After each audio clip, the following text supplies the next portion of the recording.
Welcome to GalacticConnection.com, one of the most popular blogs on the World Wide Web today for alternative news.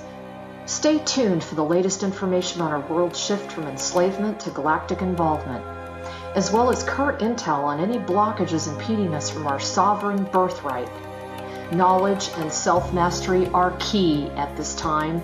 Our commitment is to present you with the latest breaking conspiratorial articles, off-world messages, exopolitics, cutting-edge technologies and sciences, and also an ever-significant intertwining of spiritual support and metaphysical scope that one needs to dive down the rabbit hole in search for truth with balance.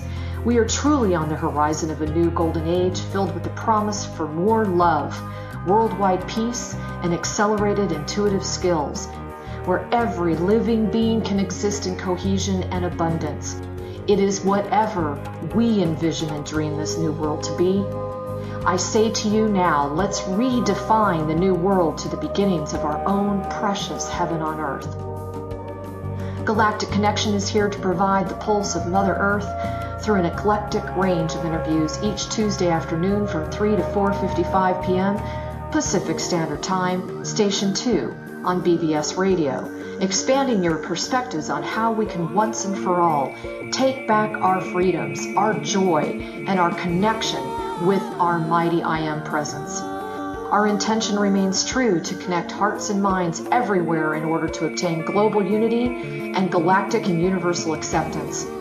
Our discussions will continue to cover anything to do with galactic society and our involvement with our galactic brothers and sisters. Our guests are experts in their fields, and our radio shows have been coined as some of the most thought-provoking out there. In addition to our daily blog, which runs 365 days a year, we also offer a realm of healing services such as our world-renowned implant removal processes, our spiritual past life clearings, our galactic violet ray alchemy from Alexandra, who shares in the lineage of Merlin, and other cutting-edge healing technologies.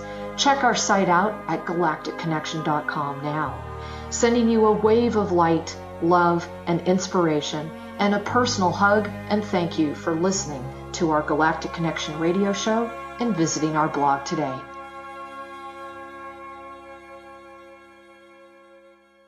Hello, everyone. This is Alexandra Meadors of GalacticConnection.com.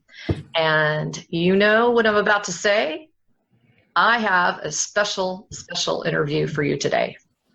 Now, before I dive into that, I would like to make a couple of announcements, and I want everyone to make sure that they understand we are at the end of a world age. There is going to be a massive amount of conflict between that which we feel is really light information and that which we feel is very dark information. All of this is really coming to a head, and the eclipse that we just experienced is really pushing everything to the top of the surface. This is all good, folks.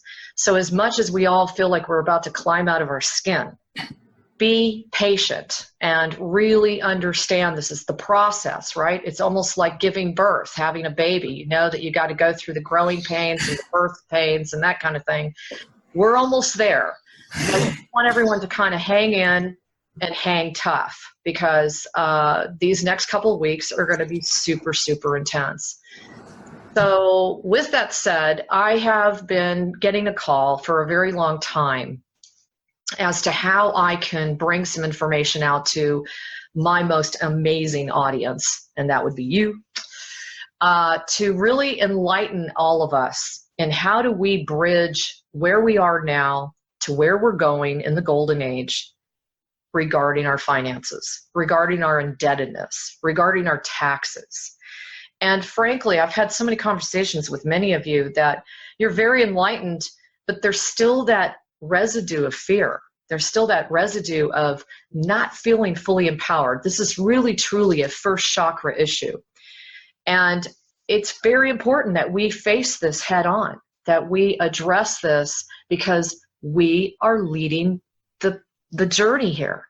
We are the leaders of this journey, and it's up to us what we create. Bottom line, we're creating this new heaven on earth.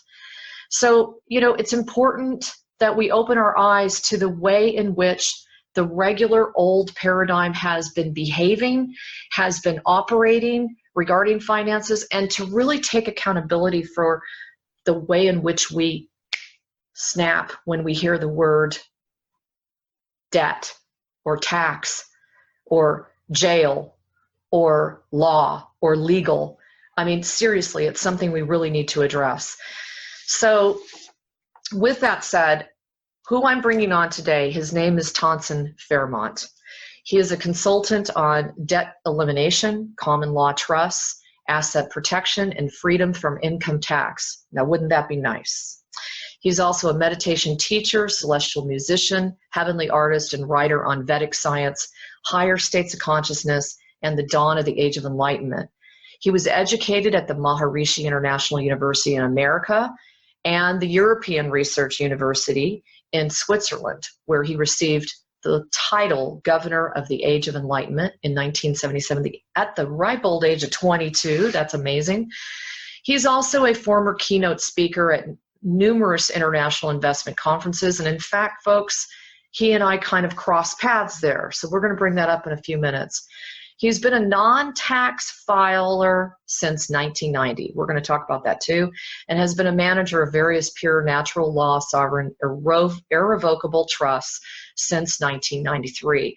He's either spoken or had attended, hundreds of seminars, and this guy is very well versed in asset protection, freedom from income tax, individual sovereignty, government exposés, patriot campaigns, high yield investments, the UCC, the banking cabal, commercial remedies, mortgage fraud, debt elimination, prosperity programs, and the global currency reset. So that's a lot of information. And let me tell you, I've gotten really deep in this area of research, and it's really intense. And I think Taansen will agree. You have to stay on top of it because it's changing by the hour, with the legalities that go on this planet. So he is bringing forth some solutions, and he's pretty stoked, as am I, to hear about them. Now, for all of you out there who have delved into trusts and debt elimination and things like that, we're going to go over a few of those types of scenarios today and see what we can do to just assist you on your journey to a higher state of consciousness and truly living a true state of sovereignty, because that is our divine birthright. So, hello, Taansen. How are you? Excellent. Thank you. Thank you for having me. Well, thank you. I appreciate it. So I read in one of your other bios that you wrote a book. Let me see. I was just fascinated by this. And it was called Cosmic Renaissance, Enlightenment in the Arts. And it was about a time travel experience. I really thought you should start out with that because it sounds like you got a glimpse of the future. Did that impact where you are today as far as what you're doing with this information? Yes, it has kind of served as a axis point around which everything else revolves. So thank you for bringing that up at the beginning. That's an excellent place to start. Good. Although that book is still forthcoming. The book that I came out with in 1997 was Sovereignty Consciousness. And a lot of what's in that book is being incorporated into the new one, Cosmic Renaissance. But yes, it was, a lot of this has stemmed from actually it's a lifelong vision or a lifelong awareness, but it came to a peak in 1976 when I was in Switzerland on that long course. And that was, it kind of happened by surprise. It wasn't something that I was expecting or, planning on, but we were about 300 or 400 of us in a hotel in Interlaken on a very long meditation course for 6 months. And during one of those days, I understand Sandy's from South Africa. My partner was from South Africa too. And he had the same experience I did on the same day. But we didn't know that until 4 months later. And we were comparing notes, and his experience was the same as mine, except his was in terms of South Africa and mine was in terms of United States. But basically, we both tapped into a future experience, direct experience of the completed golden age of enlightenment materialized, and experienced it vividly for about 2 hours in graphic detail, as if, I mean, it was so real. It was as real as you're sitting in the room right now, or more so, that I traveled around United States and primarily California, and I saw what I feel is happening and is going to materialize without really any doubt. Even though there is free will is a major factor, as you know. Yes. And every soul on this planet gets a choice in whether it's going to come, how it's going to come. Nevertheless, what I think deals with this free will is a kind of massive wave of bliss, a massive, massive, massive, massive wave that comes down periodically and washes over solar systems throughout the cosmos. And this bliss, it kind of reconstructs the stories of every soul. So yeah, there's free will, and yes, every soul has a choice. But when a soul is faced with a choice between what it's experiencing today and that kind of bliss, it's a no-brainer what's going to be chosen. Wow, that's so cool. I wanted to ask you, do you feel that people are already starting to get an inkling of that with some of the new wave of energies that are coming through? The more aware ones, probably the ones listening on this show for the most part, or the more aware ones are, yes, absolutely. It's kind of like the ones up on the mountain can see the sunrise first. The ones down in the valley are still in the dark, you know. Because I've had that experience, you know, some of these intense energies, there's a very uplifting, blissful moment in time, you know. Yes. So what I saw was that, first of all the things one would expect about a golden age were present. So you had no poverty, no sickness, no crime, no war, no pollution, none of the negative things. All were gone. And then their place was, you know, universal prosperity. Food, clothing, shelter, transportation, communication, basic luxuries, and dignity were universally available to everyone, whether they work or not. And indeed, perhaps a small percentage, 5 or 10% of the population chose not to work, and that was fine.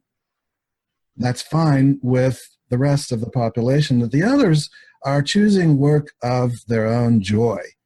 And when I passed by a factory, I thought it was like a playground. It was so beautiful and colorful, and people were having fun. They were making things, you know. You could walk up to any person on the street and hug them as your brother or sister. There was tremendous diversity. We think we have diversity today, but I think most individuals haven't had an opportunity to fully develop their individuality and uniqueness to the degree that will happen in the golden age. So the diversity is going to increase, and the unity and oneness is going to be realized at the same time. So there was both an outer manifestation of paradise and an inner awakening. Now, that doesn't mean that every human being had achieved enlightenment and cosmic consciousness and had stabilized it, but it had at least been glimpsed. Even the darkest of the dark had glimpsed it. And this glimpse was enough to change everything. A split-second glimpse was enough. That was the moment. That was the turning point. That was the twinkling of the eye. When right now, as you know, we are in this process of increasing energies. Both the negative and the positive are increasing and increasing and increasing and increasing. It's going higher. It's like a water on your stove that's heating up, you know, and it's going towards a boiling point. And nobody knows what the temperature is. They know it boils at 212 degrees, but they don't know what the temperature is. They think, it's about to happen. It's going to happen by Tuesday. It's going to happen by Thursday, you know, and it just, oh man, I can't take it anymore. And then it just keeps going higher, right? So the energies on the planet are increasing. The intensity is increasing. And both the negative and the positive are increasing. But there's a certain point at which the negative becomes self-destructive. Which has already happened. It's already happening, and Yeah. the creative just goes on growing because it's life-supporting and it's harmless and it's innocent and it's pure. Yes. And so there's a certain point, we call it critical mass. Swami Bhyanananda calls it uncritical mass and non-judgment day. But whatever you want to call it, there's a point where, boom, there's a flash. And this flash occurs throughout the planet. This was prophesied by, George Washington had a vision of the future of the United States where an angel showed him the future, and he saw it. Wow. The Shambhala prophecy from the East that said there will come a point in history when Big Brother will have taken over the whole planet and will be ruling it through oppressive rule, but then the forces of Shambhala would rise. That's basically the awake throughout the world. Big Brother would try to conquer it, but it would come forth with an overwhelmingly superior technology and defeat Big Brother and remove it from power. And this would issue in an age of peace, an age of enlightenment. So there are prophecies all over the world of what's happening. And I think I was just privileged to be among a group of people who got a glimpse of it for a couple of hours and stepped into it. Wow. The most significant thing, Alexandra, was that everyone in this future, near future, I would say, very near future, looked back and were surprised at how smooth the transition had been. I have been talking for a long time about this does not have to be hard. And this does not have to be where everyone is going broke and starving and no water or whatever for weeks or months on end. That is a fear porn belief system that's been put out there deliberately. And again, I stress to all of us, we are co-creators in this shift. It is up to us how we want the shift to unfold. It really is. I was looking at your February newsletter, and it was talking about how you're just so excited. You've been having countless victories and lots of breakthroughs. Can you kind of get started as far as we all keep hearing rumblings about the changes going on that were supposedly on a paper level going back to the Republic, that the Federal Reserve is supposedly no more, that they switched from gov to org, which is provable. How is that influencing what you're getting into? It's just creating a favorable, supportive environment for what we're doing. The time is right. The time is ripe for people to begin moving out of debt. In the Dark Age and during this last phase transition century, there has been this monetary system based on debt, as you know. Yes. In the old days, when a conqueror wanted to take over a country, it was kind of messy. He would come in with his army and kill people, and it was all very, difficult. And then when they're taken over, the people resist it. They don't like it. So over the centuries, they got more sophisticated. And in about the 1700s, they decided, let's take over financially instead of militarily. And so they got a lot more refined about it. And then furthermore, let's keep it a secret. And here's a country, we call this the home of the brave and the land of the free, right? Yeah. How many times when you're growing up did you hear, this? I live in a free country. This is a free country. I can do what I want. Yeah, right. So if you think you're free, was it Goethe, or was it one of those great, he said, no nation is more enslaved than the ones who falsely believe they are free. So we have a country with all of the 10 planks of the Communist Manifesto. I remember reading that. That was a long time ago. Yeah, that was pretty mind-blowing. Can you just summarize really quickly for people? Because remember, we want to cover all our bases, even for those that are just starting out. I want to relate it to your question, though. Let's not lose track of that. And the question was regarding debt elimination and the successes. So let's start with saying to the audience, we have a 100% success rate I'm not promising the future. I'm not predicting the future. I'm not saying if you use our debt elimination system that we predict it's going to work for you. We just state the truth. The truth, and that's the name of our company, La Verite, the truth, is that it has not failed thus far since 2002. Meaning, if you apply our instructions, follow through, and don't give up, thus far, it has not failed for anyone, for the debt to go away, collection efforts stop, and for it basically to free you from those payments.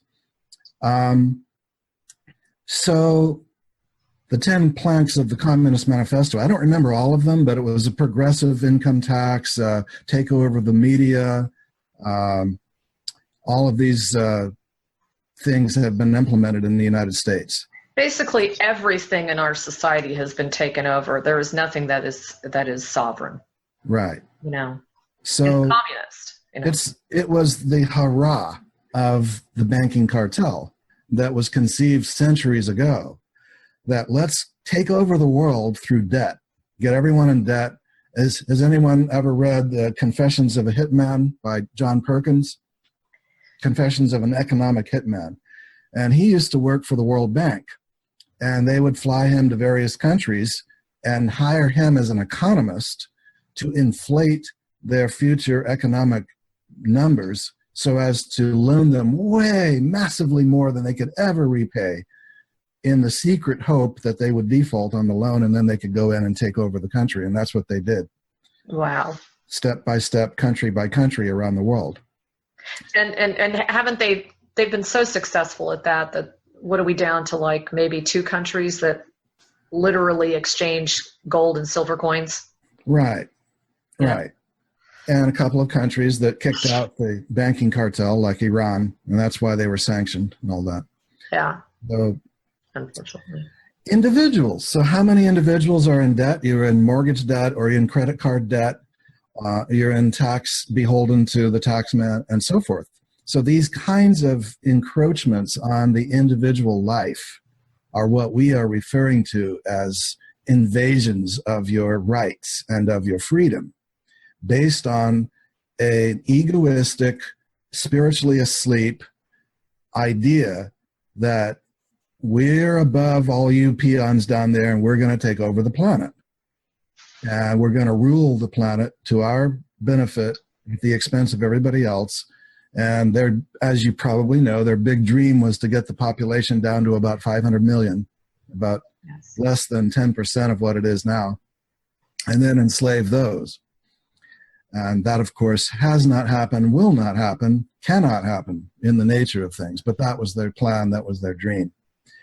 And so it's you know what I'm fascinated with is the divine intelligence and how it has allowed just enough violation of universal law to occur on this planet for all the humans to learn their lessons, but not so much as to destroy the planet or us. Absolutely. Absolutely. And we would be in a full-blown plague. We would be in an absolute devastation regarding the financial system. If you have any kind of economics background and you've been watching the financial system, you should know by now that there's no rhyme or reason that it's still chugging along. There's definitely been some divine intervention regarding that. Tremendous divine intervention, to the degree allowed by a fantastically refined calculation of individual karmas and everything down to the, I don't know, the microscopic level. It's amazing the precision that it unfolds with. Very much. And even those that we perceive as non-benevolent beings for humanity, they're playing out their role to bring light, and we couldn't have done it without them. In my Cosmic Renaissance book, I talk about the 3 phases of world history and the 3 phases of the individual soul's evolution. And the first phase is innocence and ignorance, where it's kind of like a Garden of Eden, where everything is paradise. That's what we came out of. Each of us came out of a time in other planes and dimensions, or even in earlier times on this planet, in the 3rd dimension, when we had everything. Everything was wonderful. Everything was ideal. It was a paradise. Everything was provided, and we were still in the heart, still in the tree of life. And there was a sense of oneness, a sense of tremendous joy, tremendous ease. And everything was provided. Everything was easy. And then the second phase began when we either lost that, paradise lost, or we developed amnesia, we forgot it, or we were kicked out of the garden, as the biblical story goes, or however it ended. Did you know that every ancient culture on this planet has that story in their legends? Every ancient, it's not just the Judeo-Christian tradition. Yes. Every ancient tradition, east, west, north, and south, has a story of how there was an original paradise and we lost it. It's all over the world in ancient history. And not only that, a lot of the wisdom that's been shared, the standard operating procedure was for it to be shared from one mouth to the other, from one master to a student, down in time, to the point where now, if you look at all the ancient texts, that is the very common thread. And when you think about it being passed from one mouth to another, and there's that common thread, it's amazing. So anyway, well, Taansen, let's dive into your experience so far. I mean, I know that you've been doing this for decades, and you've really done your homework and involved yourself in a lot of different types of not only solutions, but also investments yourself. And I think that it'd be really important for people to know the plethora of information that you've been exposed to and the experiences that you've been exposed to. So where did this all begin for you as far as really having the passion to create a solution for people to get out of debt?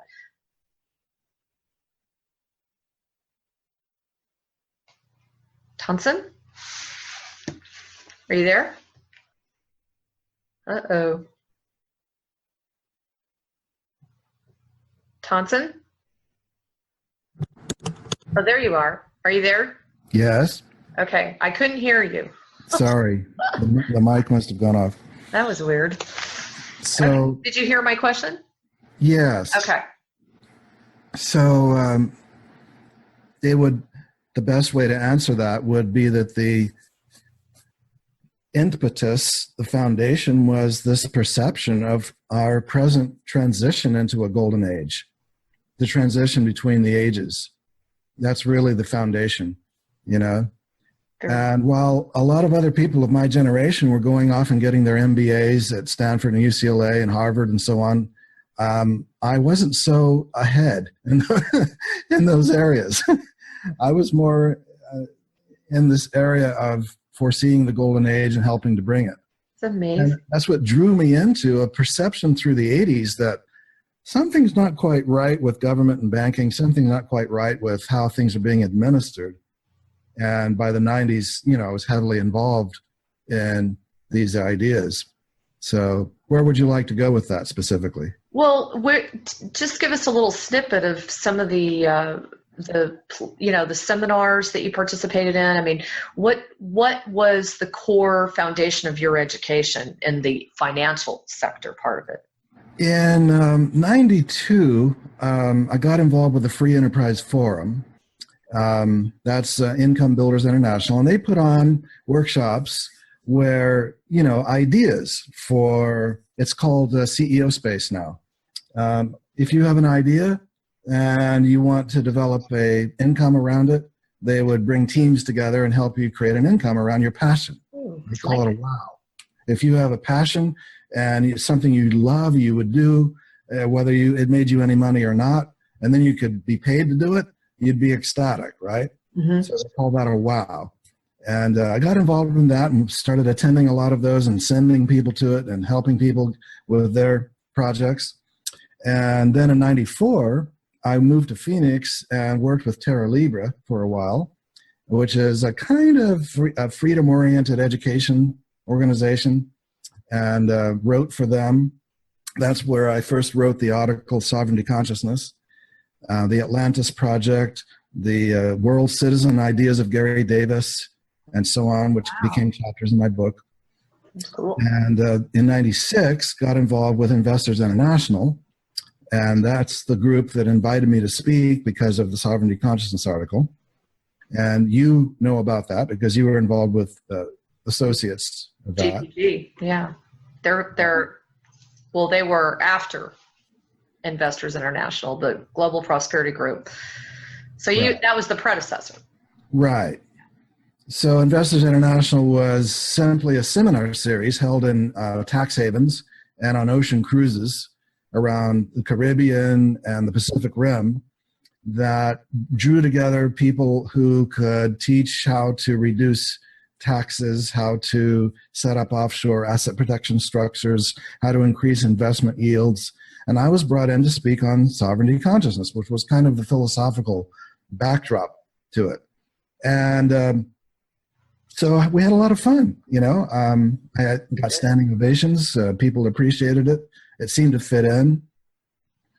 I was basically showing how in America, you have in our Supreme Court cases, 6 U.S. Supreme Court cases that says Americans are sovereigns without subjects. Starting in 1792, the first such Supreme Court case stating that. It was a redefinition of the word sovereignty, where you don't have subjects. No one is over you. No one is under you. We are all equally kings and queens. Yes. On this land. And it was a nice vision, and it was one that was lived by a small minority of the population, but most people didn't understand it, didn't comprehend it, didn't live it. And I began to wonder why. Why is it that this beautiful vision, which our own Supreme Court affirmed, why is it not being lived? And I realized it was because there was insufficient development of internal consciousness.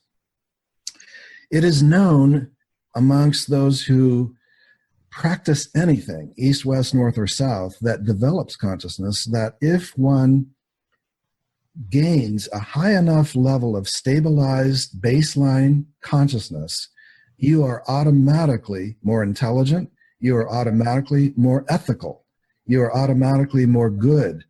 You don't have to be forced by Big Brother, you don't have to be coerced by religions, you do not have to be persuaded to follow do's and don'ts, regulations, commandments, laws, because you're automatically good from within. On the contrary, right. Yeah. If you have too low a level of consciousness, it doesn't matter how many rules are imposed on you. It doesn't matter how many laws there are. You're still not going to be able to comply with them. And so in the Dark Age, of course, fear has been used to try to rule society. Well, if you disobey, you're going to be sorry, and you're going to be tortured, and you're going to suffer, and you're going to be punished. And you look out at the universe, Alexandra, you look at the beautiful harmony of the stars and the galaxies, how everything flows, everything rotates in harmony. Everything is like music. In fact, those in higher states of consciousness can hear the music of the spheres. Everything rotates in silent, beautiful, musical, harmonic precision, order, symmetry, beauty. The universe is governed in this magnificent way, and we down here on this little backward planet try to use police and armies and punishment and fear. It's not working very well, is it? No. Thousands of years have proven it doesn't work very well. Yeah, this is true. The universe is governed through bliss. Every planet is a living system. Every star is a living being. Consciousness pervades the universe. Quantum physics has been realizing this. Consciousness is not limited to the brain or the brain physiology. It is an omnipresent reality, and it is present everywhere. The universe is governed through consciousness, bliss, a feeling nature, so that if a heavenly body goes out of its orbit, it suddenly feels less bliss. Why does it stay in its orbit? Because that's the path of maximum bliss. And that is a far superior way of ruling the universe, through happiness, through feeling, through harmony, through music, through bliss. God, that's beautiful. That is how the golden age will be governed. And the Taansen, I mean, everything you're describing is truly what everyone wants, but I still find that when I speak to people about breaking free of their taxes, their mortgage, their mortgages, their debt, and that sort of thing, you know, their asset protection, they immediately go into this place of fear. So how do we counteract that? You know, because this is truly, in my opinion, where the rubber meets the pavement. In fact, we just did a very powerful ceremony last night about this very subject. And it was very interesting because when we were working on the planet, I kept asking them, I've been asking them over and over again when I do my mission work, how do we release this program? There is such a strong, entrenched, anchored program, especially around the light workers and those that are of an enlightenment position in society right now. They're so stuck with not being able to make money the way they want to, not being able to really live their life in the bliss that you're talking about. And it all gets back to finance. First of all, realize that any kind of fear is exactly what the Lords of Darkness wanted everyone to feel. So if you feel that, then the congratulations goes to the Lords of Darkness because they've achieved their dream. They wanted to rule everybody through fear. The cure for fear is knowledge, and there are two types of knowledge, the inner and the outer. The inner knowledge is, of course, exploring your own pure consciousness. The outer knowledge is the knowledge of debts and taxes and the mechanisms of slavery, how they work, and how to be free of them. And that's what we provide. That's what our website provides, and that's what this program is about. And you hit the nail on the head as far as we are really moving into the golden age. And how do we go there if we don't start really looking at being completely in alignment, not only our thoughts and our intentions and our heart and our service, but also our own finances and the way in which we honor that which we receive in exchange for what we provide. Right. So that really motivated me to do this with you today. I think the other thing that I would like to address, because one area where Taansen and I really connect, and that is when I was in Global Prosperity Group, I saw really decent people with really pure intentions trying to set up investments that had very high yields of payout. And they were desperately trying to get them paid out to the little guy, as they called it, so that these were only set up for the very wealthy or the very connected. And they really tried to kind of break ranks and create some of these investments. And not only did I get a full-blown course in how the government works with investments, and they'll do everything in their power to avoid anyone who's not in the elite circle to receive that benefit.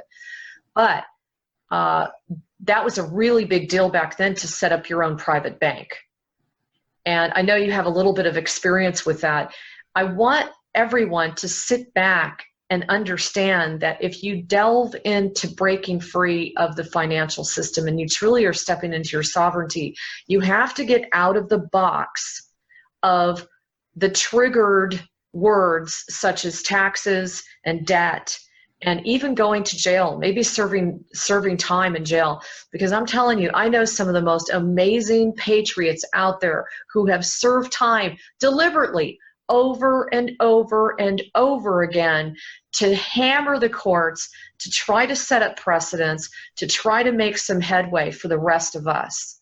And I'd like to know what you have to say regarding that. The first thing to keep aware of is that no one who has ever done the debt elimination that we provide has had any problem with jail or, prosecution.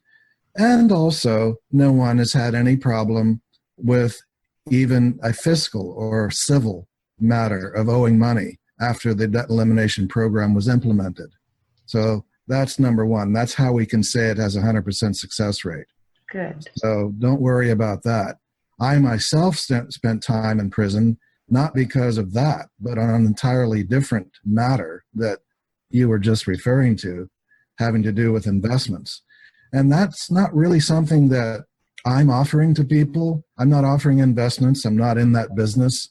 But yes, in 1999, I did get involved at that time with one of those high yield investment banks, and naively thought that we were protected. And we were giving high yields. And it was in the Caribbean. It was in a bank that was paying 100% per year and more on certificates of deposit, guaranteed, backed by gold.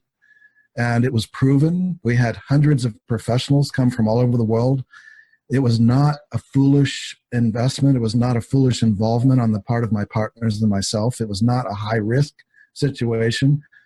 It was a good, proven, sound, sane involvement that was backed by the IDIC, International Deposit Indemnity Corporation. There were proven reserves of gold backing the deposits. Everything was there, and that's why we proceeded with it. It's not that it was risky, but rather it was attacked. Exactly. It was just like a ship sailing through the ocean that had all its protections and all of its, but it was attacked by a more powerful enemy. And the enemy was vicious and well armed. And that enemy turned out to be the House of Rothschild in London.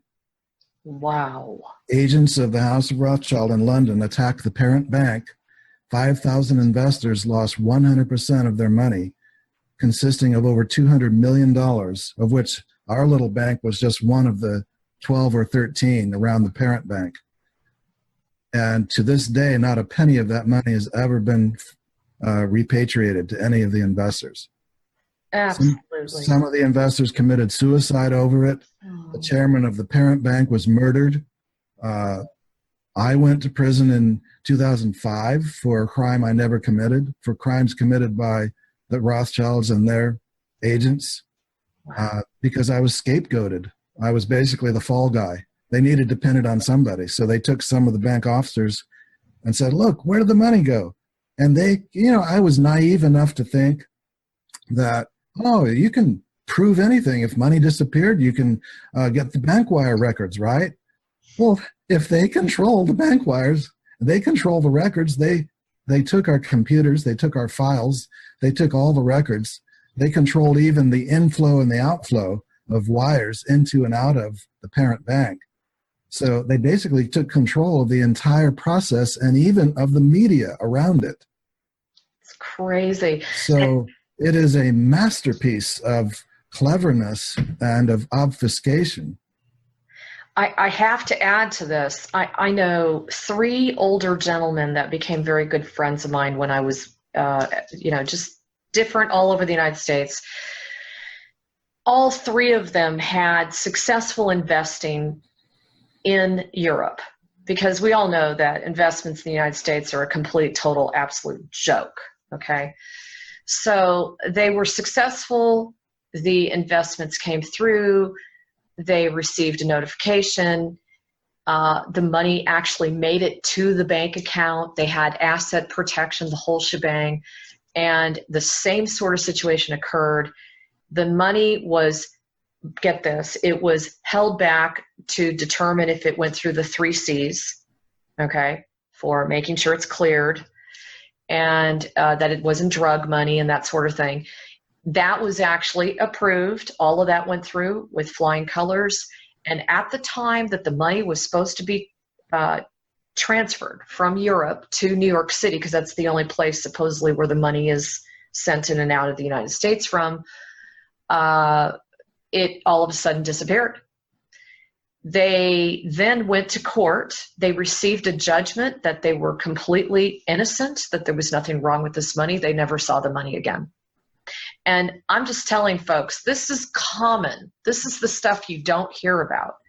This is like everyday news. I can tell you another story of another gentleman who ran a small bank down in the Bahamas. At that time, it was a very, very major tax haven back in those days.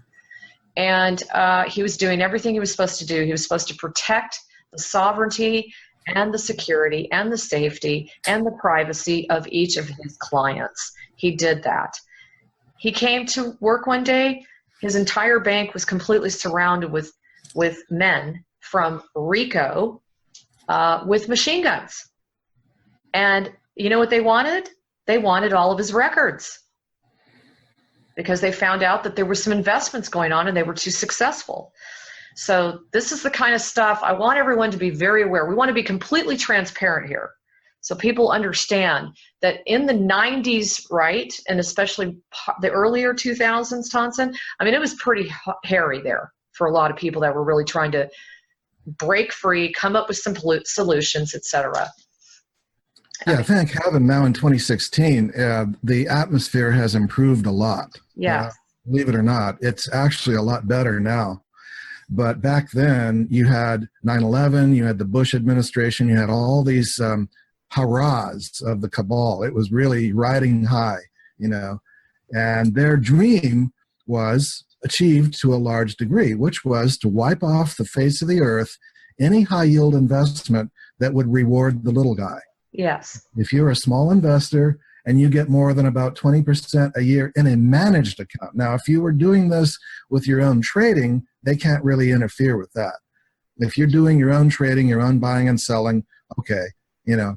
But if it's in a managed account where you just put your money in and somebody trades it for you, you know, and they produce a high yield, you know, more than 20, 30, 40% a year, watch out. So because that's supposed to be reserved for the wealthy, you know. Very, very true. If you put in $1 million minimum, you know, or 10 million or up, oh, that's okay, because that narrows the market. It's not going to upset their apple cart. It's not going to upset their global dominance, right? They can continue to sell their measly 6% a year bonds and so forth to the public. Yeah. And pay people how much to put their money in a checking account here or a savings account here? What, 2%, 3%? If you're lucky, it's 2%. If you're lucky. They're not even keeping up with inflation. Yeah. It's laughable. It's going broke slowly. It really is. So I just kind of wanted to put that out there that, you know, there's so much, there are so many financial patriots that have really done their time, so to speak, in paving the road for these kinds of processes and packages to be available to us today. And I challenge each and every one of you. I really feel strongly that if we are at all married to bringing forth some sort of humanitarian cause, you've got to do it properly. And that opens up the door to my next question, and that is, let's talk about, before we get into debt elimination, let's talk about if all of these individuals that are listening and they really want to start their own health center, let's say, and they want to do it right, where they're really in alignment with their sovereignty. Do you recommend a 501c3, Taansen? In the first place, I'm not a licensed financial advisor, so I don't give recommendations of what people should do, but I can share my knowledge, you know. Perfect. Basically, a 501c3 is a nonprofit corporation that is tax exempt in the United States. And people in other countries have similar, you know, types of corporations you can use. The thing about it is that it's statutory, and one needs to understand that there are two basic traditional forms of law. You have the common law, which has been around for ages. Yes. That means the sum total of accumulation of decisions that the common people have arrived at through experience. And that's the closest thing to natural law. But then you have statutory law, which is where the government of the day and all of its minions passes, you know, legislation. And that changes from year to year. And there are millions and millions and millions of statutes at the federal level, the state level, the county, and the city. And I understand at one point there were 3 million law books in the Library of Congress. There is no person on this planet who has been able to possibly come anywhere near knowing all of those laws. There's just far too many. And so what the vested interests do for lawyers in law school is focus on teaching them not so much law and certainly not very much theory, but mostly procedure that will serve the vested interests. And so attorneys, when they graduate from law school, are ready to go out and implement procedures that basically serve the system. They don't even know about laws that are on the books, that what we call them hidden in plain view. They've been there all along. Nobody knew they were there except a very few people. And a 501(c) is one of those entities that follows those long lists of regulations. And if you run one of those, you've got to fill out tons of paperwork and follow tons of regulations and pay fees and keep up with it. And then you've got to refile every year, and you've got to say, oh, dear Mr. IRS, this is how much I had coming in, and this is how much went out. And is it okay if I still keep my exempt status? Oh, pretty please, please, please, please. You know, and you're basically bowing down to this statutory agency, which is not a government agency, and the Federal Reserve is not a government institution. Exactly. Private bank, private cartel. And so this 501(c) is basically a confession document, you know. And the one benefit of it is that you can receive donations into it that are tax deductible for the donors. That's about the only reason I can think that would be beneficial to have one. Otherwise, my own experience and that of thousands of others is that it can be just as easily done, a lot more inexpensively, and with a lot less paperwork and bureaucratic, zero basically, bureaucratic filings and compliance, is just to use what we call a natural law trust. And that trust can be designed like a foundation to make and receive grants and donations. The only difference is that those donations will not be tax deductible because it's not a statutory entity. But it's based on the ancient tradition of common law. It is honored in the courts. It is something that the super rich use themselves. The Mellons, the Kennedys, the Carnegies, the Rockefellers, they've used these trusts. So why not those of the light? Why not people who have humanitarian projects? Why not those who have healing centers, scientific research institutes, spiritual organizations? Why not use these trusts, or even for your family, estate planning, holding company?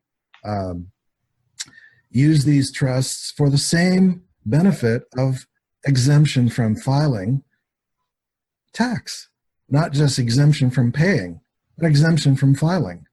That's a far greater freedom than a 501(c), where you have to file every year and report what came in and what went out. With the natural law trust, it is exempt from filing. It is private. You enjoy privacy. You enjoy keeping those papers to yourself. They're not publicly disclosed. They're not posted on any public record. Copies of the trust are never given to any agency or institution. Only a few pages from it are given to the bank, certain pages to open a bank account. That's it. Are you there, Taansen? This is one of the easiest ways for people to be free of the income tax. Now, that does not exempt an individual from filing an individual tax return. That's an entirely different topic. Yes. But that individual, if you are a taxpayer and if you do file tax returns, you can move your commerce into one of these trusts. Commerce meaning your business, your investments. If you have sources of income that are not, say, Social Security, but are not employee income from a boss, but if you have sources of income from a rental property, from an investment, from a business, or from services that you provide directly to your clients, products that you sell directly to the public. Those monies can be paid directly to the trust. The trust can then take care of its trust officers, its beneficiaries. It can take care of the bills. It can see that all the monies that were previously being spent in one's individual name are now spent in the trust name. The same income is there, the same expenditures are there, but now it's in a venue which is exempt and free from filing. So, I mean, the huge piece here is, do you want to be exempt from paying tax, and do you want to be exempt from filing in the first place? You know, Right. I mean, that's a really key. Now, going back to the trust, and we'll go ahead and just dive into this since we're already there. Can you clarify for everyone just a very simple distinction between creating a trust within the statutory law versus creating it within the natural law? The system has programmed people to think that a trust is not going to do very well in society if it is not drawn up by a bar licensed attorney and registered with the state and follows all kinds of statutes and so forth. My own experience is contrary to that. I've been using these since 1993. I've not had a single problem. We already reviewed earlier in this program that I spent 4.5 years on false charges in prison on another unrelated to trusts issue. Wow. You would think that if they were trying to frame me, they would have attacked the trusts that I was managing, right? Right, of course. They did not. They didn't touch them. They steered clear of them. Why? Because the elite themselves use these trusts. If they attack these trusts, they would be shooting themselves in the foot.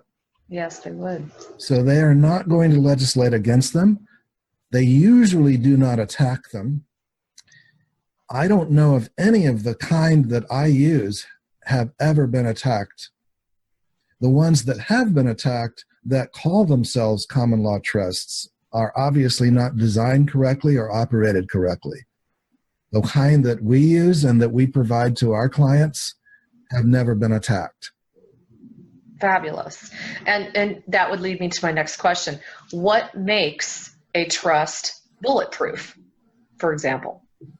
Well, you have to have, for example, a trustee, you have to have a beneficiary, and you have to have a grantor, also known as settler. And the settler can also be a beneficiary, but cannot be a trustee. So if a trust is written such that the trustee also holds one of these other titles, that sets it up to be vulnerable. That sets it up to be attacked, because that's a violation right there. Because that's like saying to the public, I'm holding assets on my own behalf for my own benefit.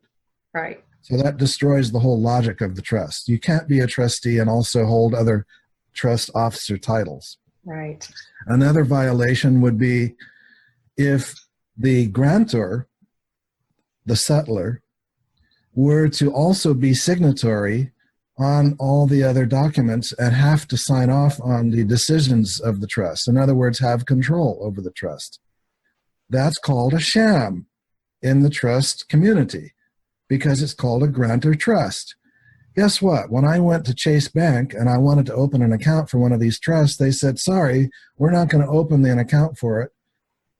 And they actually gave me a reason. He said, because the grantor does not control and is not present on the other, authorizations of the trust. And when I discussed this with my friend who helps me set these trusts up, he almost fell off his chair laughing. He said, of course they would like that. They would love for you to have a grantor trust because it makes it a whole lot easier to penetrate. So your question, how are these bulletproof? Well, that's one of the ways. Mm-hmm. One of the ways is you do not have the grantor have any control. The grantor must relinquish control of the asset that is placed into the trust. And that's called a genuine, authentic trust of integrity, because then it truly is a trust. You are trusting the trustee. with those assets. Another technique that makes it invincible is that it's irrevocable. Let's say, Alexandra, you have $1 million. And let's say somebody thinks that they are owed that $1 million, or they want to get at your $1 million, even for an invalid reason. And they trump up some kind of situation where they try to make a court case. And let's say they were lucky enough to win somehow a judgment against you. And the court could then force you to give that $1 million to them. Not if it was owned by someone else, right? Correct. So if you have given that $1 million to the trust, and it's in the trust's name, if the trust is irrevocable, that means you can't get that $1 million back, even if you try to force it to. Mm. You can honestly say, I'm sorry, I don't have it. The trust has it. Now, if the trust were revocable, that means you could go to the trust and say, okay, I know I gave it to you, but I want it back now. It's revoked. I hereby revoke that gift. And the trust has to give it back. And then your so-called creditor, your opponent could say, okay, hand it over. But if it's irrevocable, you can honestly say, I no longer own it and I can't get it back. Sorry. And they can't get it from the trust because it's a separate legal entity, a separate name. It is not subject to the liabilities of any of the trust officers, including the trustee. Another of the advantages of our trusts is that you can play any role you wish. You can be the trustee, or you can be the grantor and beneficiary and manager. You can play different roles. We give you various choices. We show you the responsibilities and the benefits and the consequences, and give you the choice of which roles you wish to play. That's awesome. Another of the protections is that the administration of the trust, its paperwork, its documentation, its activities, its assets are all kept private. So supposing a enemy, a would-be attacker, wants to get at the assets of the trust, the first thing it's going to need is a tremendous amount of information, right? So that its attack is intelligent. And if that information is not posted on a public record, how are they going to get it? They cannot even subpoena it, because if they subpoena something of a trustee, the trustee can honestly say, sorry, that's private information. I'm not at liberty to provide it, and I'm not obligated to provide it. Taansen, can you elucidate us regarding just the history of trust? Because I think that's one of the core things that so many of us are missing, is the true necessity of having a trust as we move forward into this golden age. And I love, I've dabbled in a lot of the research about it, but I loved one of the excerpts I read in your information about how the knights would go out and they would battle, and they kept coming back, and the king had taken some of their property and land without their approval. Right. And so they solved that problem by entrusting their land to a friend. There you go. As simple as that. They say, well, I'm going to place my land or my asset in your name while I'm gone, and please hold on to it for me. And if you would be so kind, give it back to me when I come back. And if the friend is a true friend, then when he gets back, he'll give it back to him. So, and then how did the Magna Carta fit in with all this? Well, as you well know, they forced King John. Yes, they did. You either sign this or off with your head, but it basically repatriated the power to the people. The king was just gathering way too much power. And so this was intolerable. And so the people took it back and put the power in the hands of the people through the Magna Carta, principles from which eventually migrated into our United States Constitution, along with principles from the Iroquois nation. Yes. But basically, the concept of trust probably goes back farther than that. I would imagine it goes back to the Greeks and the Romans and perhaps the Indians and the Chinese. I mean, it's an ancient concept, really. It's a simple concept, Somebody's trying to attack me, trying to get my stuff. So would you please hold it for a while? You're invisible, or they don't hate you like they hate me. So, or they don't want to attack you like they want to attack me. This is not so necessary for someone who just wants to live a simple life and doesn't have much going on and maybe isn't involved in work that's risky. But anyone these days who has significant assets, who is involved in anything that is helping to evolve this planet to a higher level, probably would do better. I wouldn't go so far as to say it's essential or required, but I would say that for most people, it would be highly beneficial. Yeah. Yeah, and because of the establishment of the Magna Carta, it's not something that the elite can ignore. In fact, it's the way in which they created their own trust structures around the concept, right? Exactly. So I want everybody to understand that. Go back and study the Magna Carta. It's huge. It's like the greatest gift to humanity, and I think it's where we're moving back towards.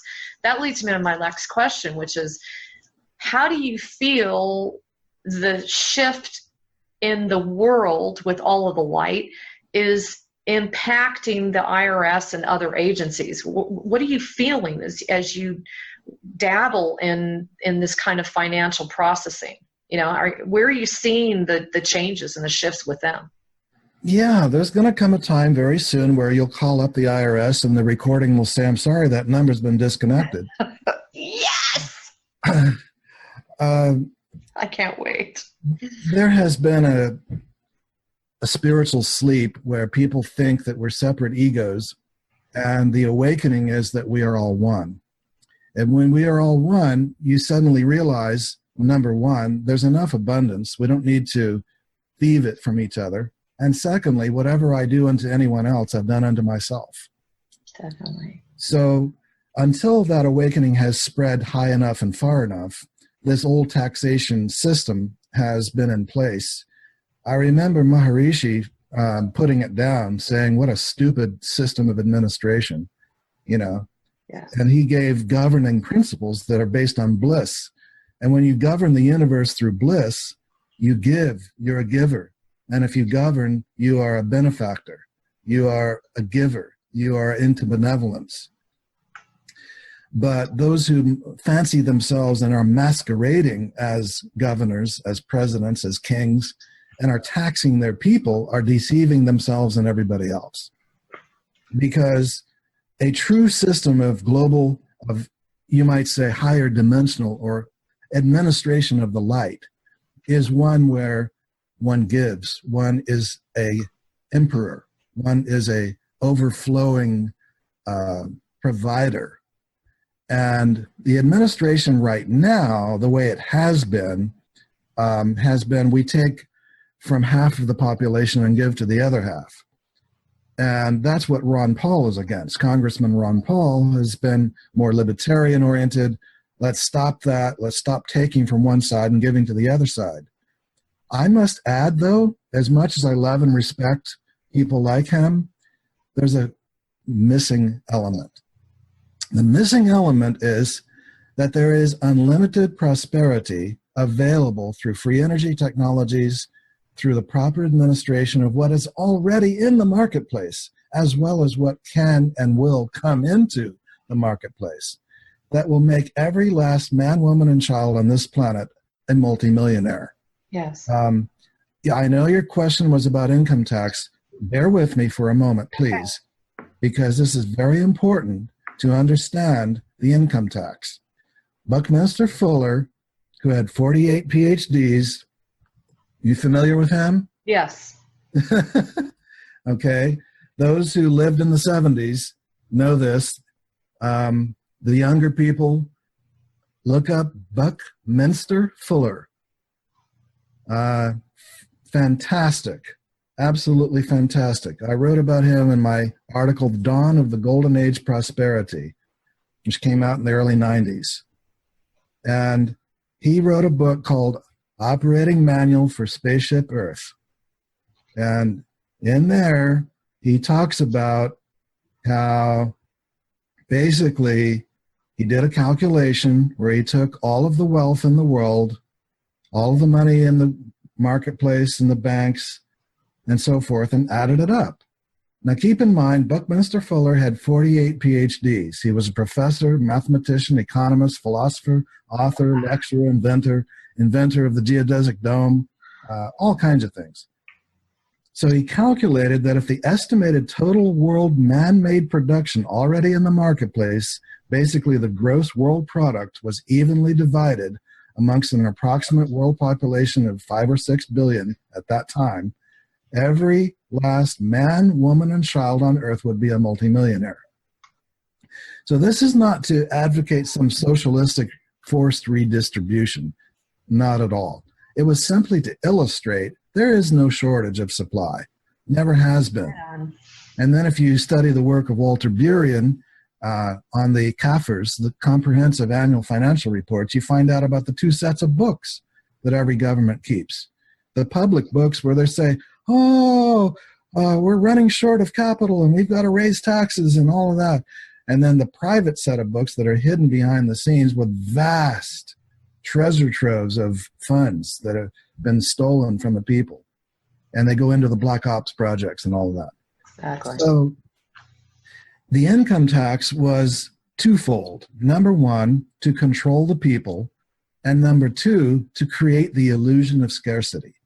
If you are, as we have been experiencing for 100 years, since 1913, when the Federal Reserve Act was passed, if you are running a monetary system that is backed by nothing, you have a dollar that no longer is backed by gold, it's fiat currency, and you want to make it look valuable, you may as well make it scarce.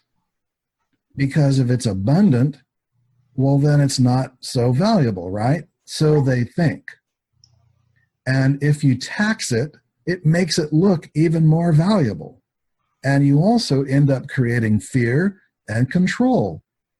So it's the perfect tool for an enslaving kind of mentality. Nevertheless, it is a characteristic that is going to disappear from the face of this earth. It has already disappeared from the lives of millions of people who don't pay it. Millions and millions and millions and millions of Americans don't pay it, don't file, most of whom never set up any paperwork to protect themselves. In fact, one of the IRS commissioners quit her job, citing too many non-filers. But there are advisable procedures to put in place to protect oneself in this non-filing capacity. And I don't recommend what people do. I'm not sitting here saying that you should or should not be Nor would you want to, yeah. No, I'm not here to give you advice on that, you know. And you know, Taansen, let me just interject because I have a story about that. After the accident, I was going stir crazy because I was in bed for such a long period of time. And I found a local seminar at the Learning Annex of a retired IRS agent, okay? And I thought, I got to go see what this guy has to say. He proceeded telling the small little seminar, there weren't that very many people there, he proceeded to tell them that all of the IRS agents were having a hissy fit, that they had literally almost thrown kind of like an internal coup. They were irritated with the IRS because they had made some regulations and changes in policy regarding work, regarding hours, and regarding the pay. Well, what happened was the entire IRS system, computer system, all of the satellite systems, everything went down.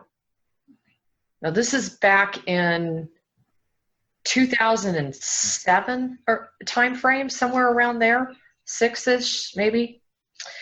And he said it was the best kept secret ever, that they lost something like 60% of their database of filers. So if you had not reissued and just assumed that you had to file, because everyone that files, typically they go through this catch-22 where they're angry that they're filing, but they're in so much fear if they don't file, you know? And his whole point was that 60% of their database, Taansen, was lost that day. Bam, overnight. That's amazing. Unbelievable. And that gets back to the trust, which is, we are so transparent in our own private assets. I mean, we have no protection. The average person, even those that have a lot of assets, I frankly feel, they still are very, very unprotected with a government that is not here for our benefit. So why not delve into the land of trusts and really get educated on this very topic? It's very important. Right. And so those who already know the income tax does not go to support public services are aware of a fact, and those who are not aware of this need to be educated. This was admitted in 1983 by President Reagan while in office in his testimony to the Grace Commission when he was asked, where does the income tax money go? And he stated, for the record, 100% of the income tax money that you pay to the IRS is spent on interest payments to the Federal Reserve before 1 nickel is spent on the services that taxpayers expect from government. Right. Next, you can then look up the Federal Reserve. And of course, everybody uses the internet these days, but in the days when you used to use the paper telephone book, look up the Federal Reserve in a city where one of the 12 branches exists, like San Francisco or Chicago, New York. Look it up. Is it in the white pages? Is it in the blue pages, the government pages? No. It's in the yellow pages, or, well, the white business pages, under Federal Express, private business. So you write a check to the IRS, it comes back stamped on the back, paid to the Federal Reserve. You have just paid your income tax to a private business. Thank you for saying that. Trust number, no, that's the IRS. Trust number 62, right, in Puerto Rico? Right. And so not a penny of that has gone to an international crime syndicate, basically. Not a penny of that goes to pay for the local hospitals, the roads, the bridges, the schools. And it's pretty much the same with state income tax and local taxes and so forth. Well, and a lot of people will say, well, I feel like I need to pay my just contribution because, I use the roads and this and that, and so I'm perfectly happy paying. Well, what do they think they're doing every time they buy a good? Every time look at our gasoline tax here in California. I think we figured out something like at least 80 cents at least was taxes. Exactly, sales taxes. Here's another fact and statistic for you. Did you know that in the year 1900, before America had an income tax, there was a $1 billion surplus in the Treasury? Whoa. Where did that money come from? It came from corporate taxes. It came from excise taxes, export taxes, all kinds of, property taxes. There were all kinds of other taxes besides the income tax. That's really interesting. $1 billion surplus. What do we have today? An 18 or $20 trillion deficit? Deficit. I know. And the income tax was supposed to make our treasury flush with money. So what happened? Well, now also clarify for them that they understand jurisdiction too. I think that's another just quick snippet you want, talk about what is the true definition of a United States citizen versus an American? You were born, if you were born in the United States, you were born a de jure original constitutional citizen with a capital C, or even you could say member of the human race, a natural human being. Yes. And you had rights. But this system, the cabal, the dark forces, basically created this clever deception called U.S. citizen with a small c that came into vogue in the 1800s and got really going in the early 1900s with the birth certificate and with the Social Security number and your 1040 tax form and all of that. All these adhesion contracts, these hidden contracts behind the scenes that they've used your signature to basically dupe you into a second-class citizenship that does not have rights, it has privileges. And it's a kind of a slavery. It's a subtle form of slavery. And that's why people don't usually find justice in the courts. That's why people don't usually find justice going on in the banking system or with the taxation. And it's also thievery, because just our mere birthright is directly associated with a bond that they're using to their benefit as if it's their money and it's not yours. Now, it is interesting to observe this. I wrote the book Sovereignty Consciousness in 97, that essentially you only need to wake up spiritually. As to how you document that on the public record is a complex process that varies from person to person. Alexandra, you had a wonderful speaker on your show earlier, Winston Shrout, who teaches a lot of this, how to document oneself properly, to correct one's status. I myself have gone through a lot of documentation, filing on the public record ever since the early 90s. And I suppose it does some good, but the essential thing, the absolutely essential thing, is that each individual have his or her own direct experience of the divine. That's the most basic foundational thing. You must have not just a belief system. You must have some way of experiencing yourself as a sovereign individual, connected to your inner divinity on a daily basis. You must have that baseline consciousness, what I call sovereignty consciousness.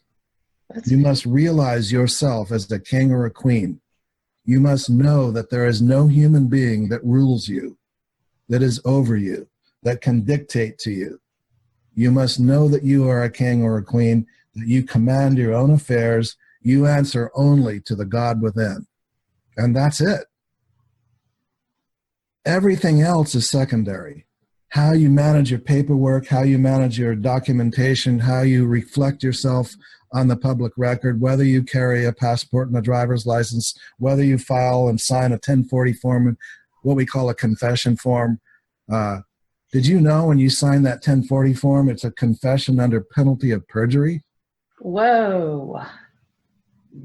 So, I mean, whatever you sign that the cabal has given you to sign does not necessarily compromise your true status. It may reflect it inaccurately on the public record, and you can take seminars. It's all over the internet. All over the internet. There are websites, there are seminars, there are books, there's places all over the place that'll help you document yourself correctly to improve your status. And we ourselves, Alexandra, we are in touch with various tax consultants, and yes, we are actually considering adding to our La Verite services consultants who will help people with this process. Fantastic. Yes, there's been enough demand. Originally, we thought, no, it's not really needed. It's not really our cup of tea. It's not our specialty.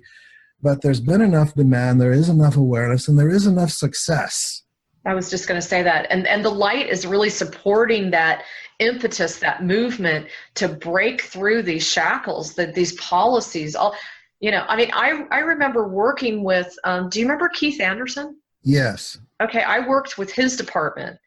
And one thing I really learned when I was on a couple of their calls with them, I was just blown away listening to these people who had worked, work their whole life, and they had nothing to pay their IRS. And they were coming after their pension, which was supposedly completely illegal. They were coming after their disability. They ended up homeless and living out of their car, and they were very, very ill. And I saw one case after another after another. I mean, this was, in my opinion, one of the most evil institutions on the planet. Well, that should give people a clue, okay? If the income tax were ethical as well as legal, if it were really needed to support our government, don't you think it would be operated in a benevolent way? Don't you think they would never, use it to such an extreme degree like that? Yeah, you're right. It should be, if there were such a thing as an ethical tax system, it should be a little portion of your productivity that you voluntarily provide for the good of the community, and they should never, ever, ever be enforced to the degree that you take everything from somebody and they're on the streets living out of their car. I totally agree. That is the mark of a parasitic, evil, dark, ignorant, basically satanic administration. Yeah, it's definitely not reflecting us. No. However, we have to contend with it. And, I forgot where I read on your site, but, each and every one of us, the more we step out and take care of our financial responsibilities in a sovereign manner, not just in a way that we just do it all the time because this is how we've always done it. And there's still that fear, there's still that overlay. Oh no, if I don't do this, this is what's going to happen. Really stepping out, and the time is now for us to break free of this paradigm and this construct of fear around our finances. It's also one of the number one reasons we are struggling so much financially. And you do almost have to get to a place, Taansen, where you're standing on the edge of a cliff and you're going, okay, I'm going to go for this because it's just resonating to the core of my being, and I absolutely know that the universe has my back. You made a statement a few minutes ago that the light has increased and that it's supporting this more now, and that finally is evidencing itself. Yes. It's very true. We've been seeing blow by blow the minions being removed or enlightened. Either the dark has come over to the light, or it's disappeared, it's been arrested, it's been jailed, or it's been killed. And then the minions are either, leaving ranks, joining the light, getting educated, waking up. we have ex-IRS agents, we have ex-attorneys joining us. In 2015 alone, we had so many wonderful allies join our cause. That's awesome. Say, we're on your side. Well, let's work together, and we're going to contribute our expertise. And we have all these geniuses, people who know the system from the inside out. They know its mechanics, exactly how it works, exactly how to either dismantle it or use it for good, use it for the benefit. A lot of the aspects of the system's mechanisms are neutral. It's like a computer. You can use it for good or evil. And so why not use the system for equitable administration? That's been a toughie for a lot of people. Is they're so disgusted with the system, they just think it's so corrupt to the core, they want to throw the whole thing out.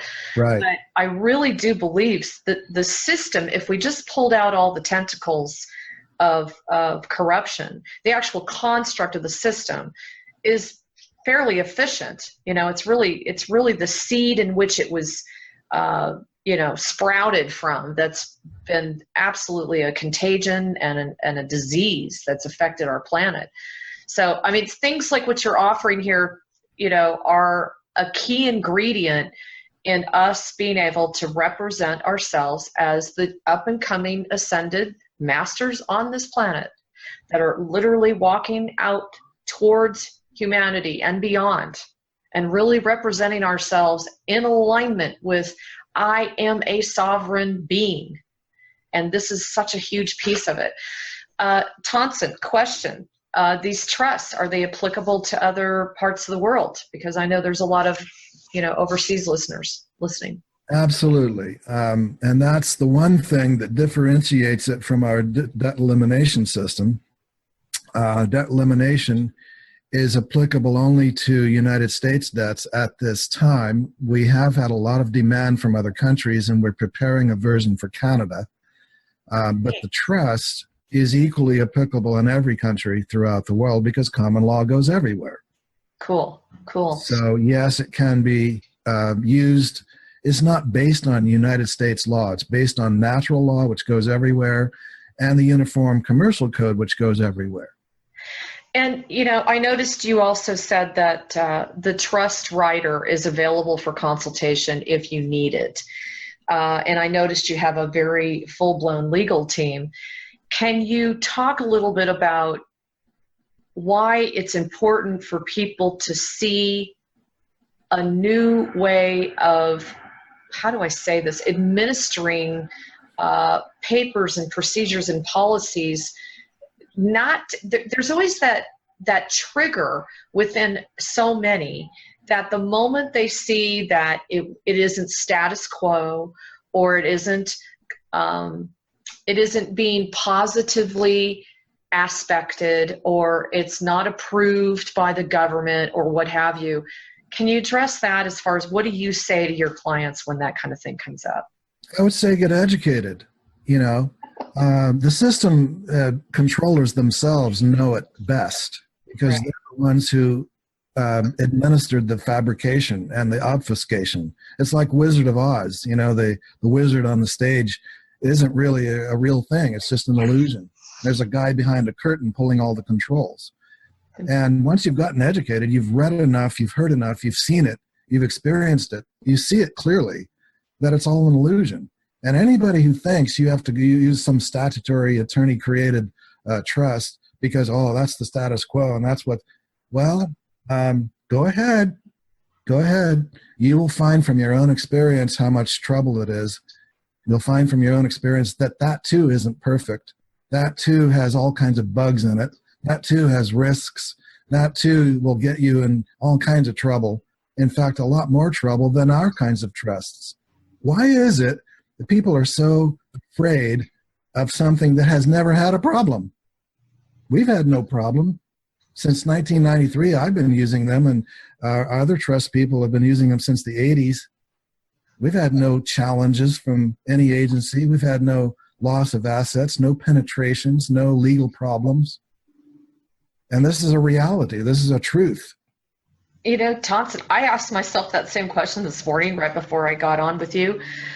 What is it that's really caused this? But if you think about, every appointment that people have with their banker, their CPA, their tax attorney, they're all in it together, folks. I mean, this is a conspiracy, that we stay numbed out and dumbed down as to what we can truly do to set ourselves up in a more sovereign place. There's an important saying.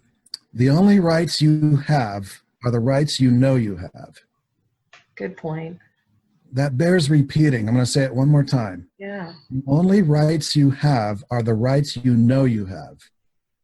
If you have a right and you don't know that you have it, you may as well not have it because you don't know how to stand up for it. You don't know how to exercise it.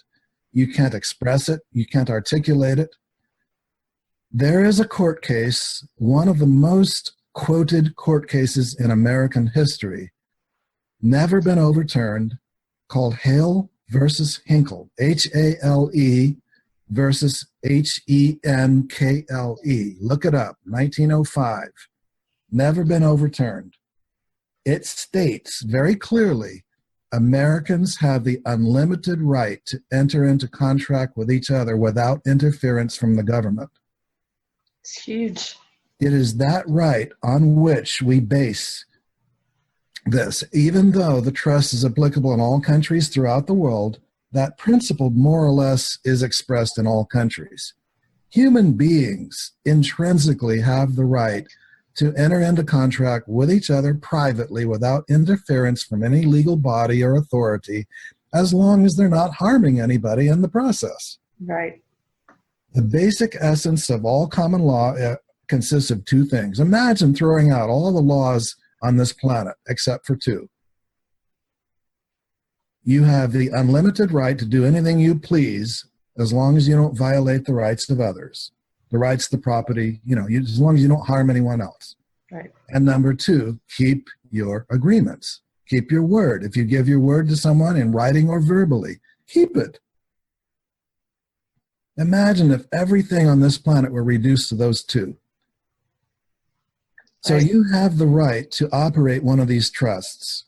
You do not have to get it approved by your CPA. You do not have to get it approved by an attorney. You do not have to have it approved by anybody. This right is intrinsic to human beings, and it is confirmed by the U.S. Supreme Court. But it doesn't matter if the Supreme Court confirmed it or not. You have it. It's intrinsic. That's part of your sovereignty consciousness. Thank you, thank you, thank you. That's where I was hoping you would go.